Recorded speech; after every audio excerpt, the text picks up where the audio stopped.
বন্ধুরা, আমার হাতে যেই ফোনটা আপনারা এই মুহূর্তে দেখছেন, এটা অপো দুদিন আগে ইন্ডিয়ান মার্কেটে তাদের এ সিরিজের অন্তর্গত লঞ্চ করেছে, মডেল নাম্বার A57। বন্ধুরা, এই ফোনটার প্রাইস ইন্ডিয়ান মার্কেটে 13,500 টাকা। বাংলাদেশ মার্কেটে এখনও লঞ্চ হয়নি, অফিসিয়ালি খুব তাড়াতাড়ি লঞ্চ হবে, 15 থেকে 16,000 অফিসিয়াল প্রাইসের মধ্যেই লঞ্চ হবে। আজকে এই ফোনটার স্পিড টেস্ট করব, মানে এই ফোনটার যে অ্যাপ ওপেনিং কত তাড়াতাড়ি হচ্ছে বা কত স্লো হচ্ছে, এবং তার পাশাপাশি র্যাম ম্যানেজমেন্টটাও টেস্ট করব, র্যাম পারফরমেন্স কেমন। অবশ্যই ভিডিওটাকে শেষ পর্যন্ত দেখবেন, কেননা ডে টু ডে পারফরমেন্সের জন্য এই দুটো জিনিস কিন্তু খুব ম্যাটার করে। অবশ্যই শেষ পর্যন্ত দেখবেন, আর যারা এখনও সাবস্ক্রাইব করেনি, সাবস্ক্রাইব করে নোটিফিকেশন বেল প্রেস করে অল করে দেবেন এই রকম টাইপের নিত্য নতুন ভিডিও পাওয়ার জন্য।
বন্ধুরা, আপনারা যারা এই ভিডিওটাকে শেষ পর্যন্ত দেখেছেন, আশা করি সকলেই কম বেশি বুঝতে পেরেছেন এই ফোনটার অ্যাপ ওপেনিং স্পিডটা একদমই ভালো নয়।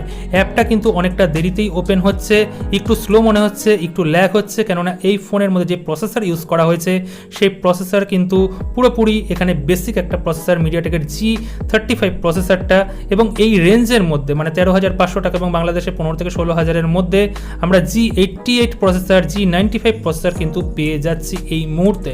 সুতরাং এই ফোনটা একদমই আমি রিকমেন্ড করব না। এছাড়াও র্যাম ম্যানেজমেন্টও আমার কাছে এমন ভালো মনে হয়নি। 10টা অ্যাপ্লিকেশনকে আমি যদি মিনিমাইজ করে রাখি, সেখান থেকে 7-8টা অ্যাপ্লিকেশন রিলোড হচ্ছে। আপনারা হয়তো 2 থেকে 3খানা অ্যাপ্লিকেশন ম্যাক্সিমাম মিনিমাইজ করে রাখতে পারবেন। সুতরাং এই প্রাইস রেঞ্জের মধ্যে অনেক অপশন রয়েছে। ইনফিনিক্সের এখানে হট 11 সিরিজের অপশন রয়েছে, হট 12 সিরিজের কিছু ফোন রয়েছে, এছাড়াও রিয়েলমির সি সিরিজের ফোন রয়েছে, ভালো পারফরমেন্স দিয়ে দেবে। পোকোর সি সিরিজের ফোন রয়েছে, এই ফোনগুলো আমি রিকমেন্ড করতে পারি। এছাড়াও রেডমি 10 রয়েছে, এই ফোনগুলো অনায়াসে কিনতে পারেন। এই ফোনটাকে আমি কোনোভাবেই রিকমেন্ড করব না। আমাদের চ্যানেল থেকে যেইটুকুনি সৎ মতামত দেওয়া যায়, প্রত্যেকটা সৎ মতামত আপনাদের সাথে শেয়ার করেছি। যেটা কেনা উচিত সেটা বলেছি কিনতে পারেন, আর যেটা কেনা উচিত নয় সেটা মুখের উপরে বলে দিয়েছি যে আপনারা একদম কিনবেন না। ভিডিওটাকে অবশ্যই এটা লাইক করবেন, ভিডিওটাকে শেয়ার করতে ভুলবেন না, আর অবশ্যই চ্যানেলটাকে সাবস্ক্রাইব করে নোটিফিকেশন বেল প্রেস করে অল করে দেবেন। সকলে ভালো থাকবেন, সুখে থাকবেন।